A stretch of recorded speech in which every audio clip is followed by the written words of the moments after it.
9 मई को मैं मसूरी रोड पे जा रहा था घूमने। चंबा में काम करता था ना मैं, मसूरी रोड पे जा रहा था घूमने के लिए। तो दो लोग आए पीछे से स्विफ्ट कार पे और गाड़ी के अंदर ढकेलने लगे मेरे को। मैं चिल्लाया, मैंने कहा कौन है।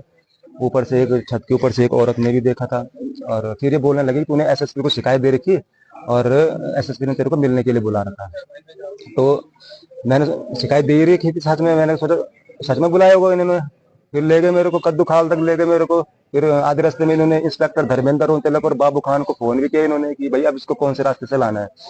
फिर रास्ता इनको मिला नहीं शॉर्टकट, फिर ये वापस से चंबा के रास्ते से ही लाए मेरे को।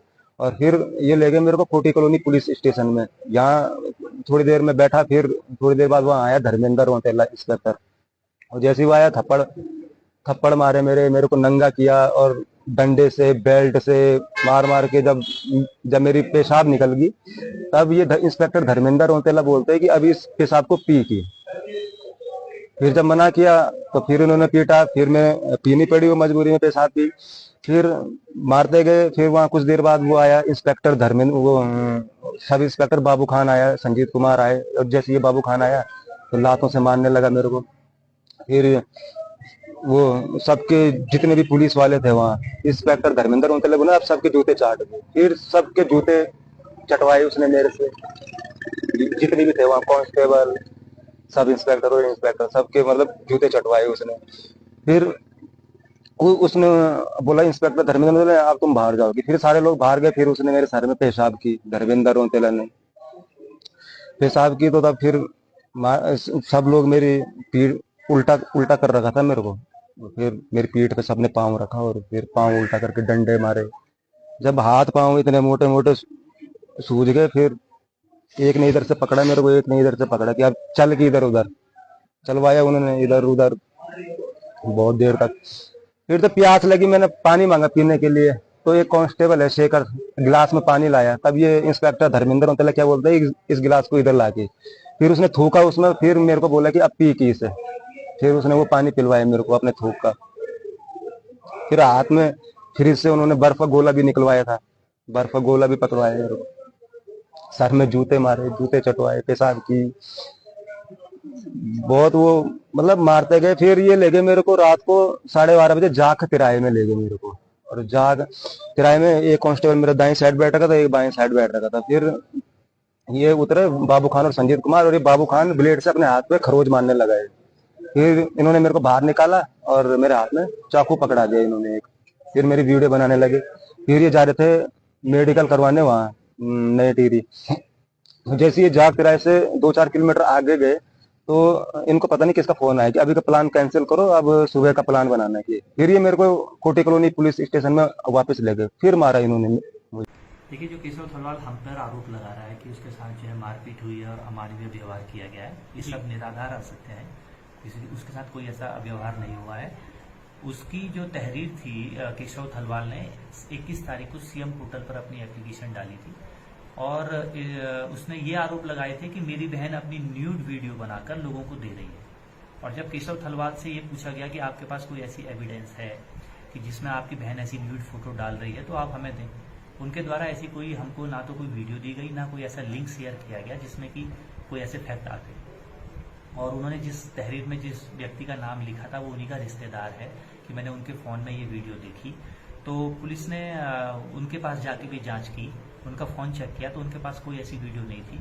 और जिनका वो नाम ले रहे थे वो इनके रिश्तेदार हैं जो एक प्रकार से मूक बधिर हैं, बोल नहीं सकते और सुन नहीं सकते। फिर भी चेक किया। उसके बाद गाँव के आस पड़ोस से जानकारी करी और इनकी माँ ने, उर्मिला देवी जी ने, एक तहरीर थाने पे दी थी। और जब उसकी भी जांच की तो ये फैक्ट पाए गए थे कि 20 तारीख की रात को केशव थलवाल ने अपने घर में अपनी माताजी और अपनी बहन के साथ बहुत ज़्यादा मारपीट करी। और मारपीट करने के बाद वहाँ से सिलेंडर का पाइप खोला और बाहर से बंद करके अपने आप को वहाँ से चला गया। और जब उनकी माँ जो है और चिल्लाई तो आस पड़ोस के लोगों ने आकर जो है वो सिलेंडर बाहर फेंका और इन लोगों की जो है जान बचाई। उसके बाद उनकी माँ ने भी ये तहरीर थाने पर दी थी, इसमें जाँच की गई थी। और चूँकि उनकी माँ ने ये बार बार बोला कि एक बार मेरे बेटे को समझा दीजिए, अगर ये मानता है तो अच्छी बात है। हमने इसका प्रयास किया और इसके बेटे को बुलाया भी यहाँ पर केशव को। तो ये पहले तो आए नहीं, और जब आए तो इनका यही कहना था कि मेरी बहन के खिलाफ सिर्फ पुलिस मुकदमा लिखे। और हमने इनसे कहा कि कोई ऐसी एविडेंस है दीजिए, तो इनके द्वारा कोई एविडेंस नहीं दी गई। इवन ये बात प्रकाश में आई कि ये अपनी बहन को आज से नहीं, बहुत पहले से इसलिए मार रहा है कि 2020 में इनकी बहन की कोई वीडियो किसी ने वायरल की थी, उस संबंध में थाने पर मुकदमा पंजीकृत हुआ था, वो लड़का जेल गया था और तब से ये अपनी बहन से इस प्रकार की रंजिश रखता है। और जब ये प्रकरण पूरा हुआ जांच में तो ये फैक्ट पाया कि इसके द्वारा अपनी माँ बहन के साथ दागपीट की गई। अन्य गांव के लोगों ने भी ये बयान दिए हैं। उसके बिहाफ पर पुलिस ने इनके खिलाफ मुकदमा लिखा गया था और मुकदमा लिखने के बाद जो है केशव काफ़ी एग्रेसिव हो गए और हमारी फैमिली के खिलाफ, अन्य दरोगा लोगों के खिलाफ और उच्च अधिकारियों के खिलाफ अनाप शनाप बातें बोलना और बिना सत्यता जाने जो है मनगढ़ंत आरोप लगाते हुए आरोप लगाना, इस प्रकार की इनके द्वारा वीडियो बनाई जा रही थी।